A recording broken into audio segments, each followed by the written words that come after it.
Este sinxelo aparello pode facer a vida máis fácil a milleiros de persoas. Trátase dun bucle magnético portátil, unha ferramenta que permitirá facilitar a atención a persoas que teñen perda de audición, leven ou non prótese auditiva. A atención ao público de forma individual, un usuario que ten audífono en implante coclear conéctase directamente, non ten que facer nada, o único que ten que facer o funcionario é encendelo, usar o micro e falar.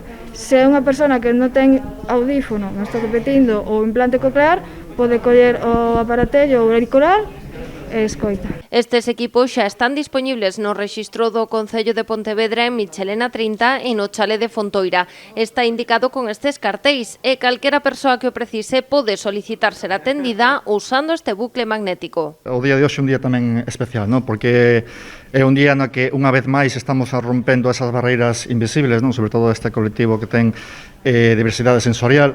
A intención do Concello é estender a súa disponibilidade a outros edificios públicos para facer que a administración sexa accesible para todos. Este servizo que plantexamos hoxe aquí entra dentro do servicio Comunico que naceu fai un meses para tratar de ser o propio Concello máis universal e darlle máis accesibilidade a toda a población en xeral. Dentro dun mes, no próximo pleno do Concello de Pontevedra, por primeira vez na súa historia, pois teremos o que é a interpretación tamén de lenguaxe de signos. Dende a Asociación de Organización de Diversidade Sensorial de Galicia, Xoga, calculan que en Pontevedra hai entre 8.000 e 9.000 persoas que poderían beneficiarse deste servizo. A parte do servicio de interpretación de lingua de signos, pois aquí hai máis, calculase máis de 8.000 ou 9.000 persoas usuarias, ou quizá máis, porque estamos hablando da terceira carta de idade tamén. Os novos aparellos no Concello de Pontevedra son únicos na cidade. Segundo explican dende Xoga, tanto o edificio de Correos como da Subdelegación do Goberno contan con outro tipo de bucles magnéticos,